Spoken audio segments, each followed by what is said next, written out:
Hi everyone. So here we are with the day 3 of PSIR टोपोस्कोपी analysis और हम फिर से कशिश कार्ला मैम की आंसर कॉपी को एनालाइज करेंगे।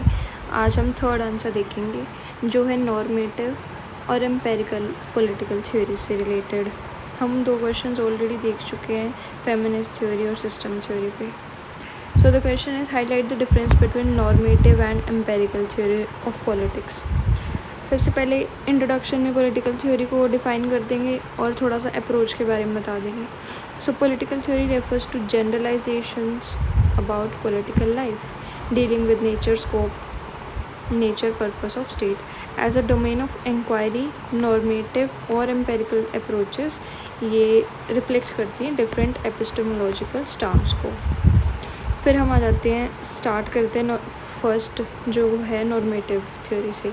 सो normative politics with its roots in political philosophy of ancient Greece. अब normative में हमारे थिंकर्स आ जाते हैं प्लेटो एरिस्टोटल और फिर जो सोक्रेटिस हैं और फिर लास्ट में इसका रिवाइवल करते हैं जॉन रॉल्स आके। सो देखते हैं मैम ने लिखा है कि एंशिएंट ग्रीस में इसकी रूट्स हैं deal with the question of good life. It is this prescriptive और इवेल्युएटिव है, ठीक है। कीवर्ड्स डाल दिए इसके अंदर dealing with the values like justice liberty rights. Thinkers आ गए हैं इसमें Plato using the approach give the idea philosopher king in contemporary time John Rawls आ गए। इसमें सोक्रेटिस का भी मेंशन कर सकते थे और मतलब एरिस्टोटल है रियलिस्ट थिंकर लेकिन थ्योरी फिर भी नॉर्मेटिव के अंदर कंसिडर करी जाती है। फिर है normative approach was however criticised by empiricist for providing armchair theories inspired by behavioural evolution. अब थोड़ा सा इसके अंदर कन्फ्यूजन क्या है कि नॉर्मेटिव वर्सेस एम्पेरिकल, मतलब जो ये एम्पेरिकल थ्योरी मैम ने इसको कम्प्लीटली साइंटिफिक थ्योरी कंसिडर कर लिया, बट इसके अंदर हम देखा जाए तो एम्पेरिकल थोड़ा थोड़ा एरिस्टोटल से ट्रांजिशन शुरू हो गया था, जिसे प्लेटो को आइडियलिस्ट माना जाता है और फिर उसके बाद जो प्लेटो आइडियलिस्ट और एरिस्टोटल को बोला जाता है रियलिस्ट। तो प्लेटो की थ्योरी में कहीं ना कहीं हम एम्पेरिसिज्म देखने को मिलता है। उसके बाद जो जॉन लॉक है उन्होंने भी एम्पेरिसिस थ्योरी दी है, माइंड को एक क्लीन स्लेट टेबुलर रासा बोला है, ठीक है। तो ये वाली चीज़ इसके अंदर ऐड ऑन हम कर सकते थे लेकिन मैम ने इसको थोड़ा सा बिहेवियरल रेवोल्यूशन से जोड़ दिया है। सो उसको देख लेते हैं कि inspired by behavioural revolution 1950s में अटेम्प्ट करा गया था कि पॉलिटिकल साइंस के डिसिप्लिन को एक प्योर साइंस बना दे। फिर डेविड ईस्टन की बात कर दी। David Easton champion the cause and pushed for systematisation purity of technique to devise reliable theories.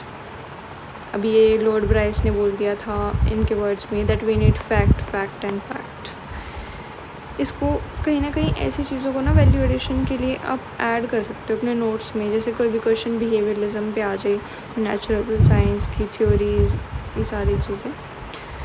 फिर है कि it led to good research in voter behaviour comparative है, ये सारा बेसिकली इन्होंने बिहेवियरलिज्म पे लिख दिया। लेकिन जो ट्रेडिशनल अप्रोचेज़ हैं पुरानी उसके अंदर हिस्टोरिकल नॉर्मेटिव एम्पेरिकल ये आ जाती हैं, तो वो दूसरी वाली है, पर ठीक है ओवर। अब फिर इसके बाद ये डिक्लाइन हुआ था बिहेवियरलिज्म, उसके बारे में आ गया कि over emphasis on technique and data led to neglect of values, जिसकी वजह से फिर एल्फ्रेड कोबन ने पॉलिटिकल साइंस की डिक्लाइन की बात कर दी थी। लियो स्ट्रॉस ने क्राइसिस ऑफ मॉडर्निटी बोल दिया था इसको।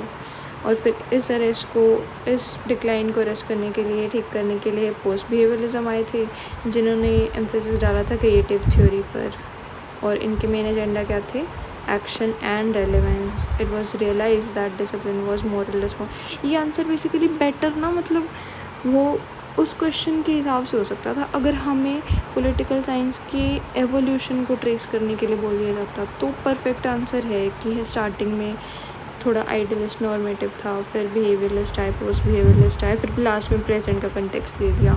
लेकिन नॉर्मेटिव वर्सेस एम्पेरिकल थ्योरी में आंसर कहीं ना कहीं थोड़ा सा इररिलेवेंट हो जाता है, डिमांड ऑफ द क्वेश्चन को मीट नहीं कर रहा है।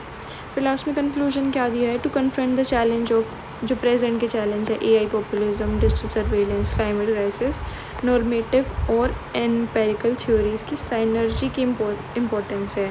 फॉर्मर क्या देती है, एक फ्रेमवर्क प्रोवाइड करती है, और जो बाद वाली है हमारी empirical, latter provide the data for feasibility and impact assessment. इस टाइप के जो हमारे कंक्लूजन्स है ना, बहुत बहुत बेटर, बहुत नाइस, अच्छे कंक्लूजन्स हैं। इनको तो डायरेक्ट सेम टू सेम अपने नोट्स में कॉपी पेस्ट करके रख सकते हो, जहाँ पे भी ज़रूरत लगे ना इसको ऐड कर सकते हो। जहाँ पे भी मान लो डेटा प्लस थ्योरी दोनों को साथ में लेके जाने की बात हो जाए, जहाँ पे बिहेवियरलिज्म प्लस पोस्ट बिहेवियरलिज्म की बात हो जाए, तो ऐसे कंक्लूजन्स को डायरेक्ट चिपका सकते हैं हम। बहुत अच्छे कंक्लूजन्स हैं।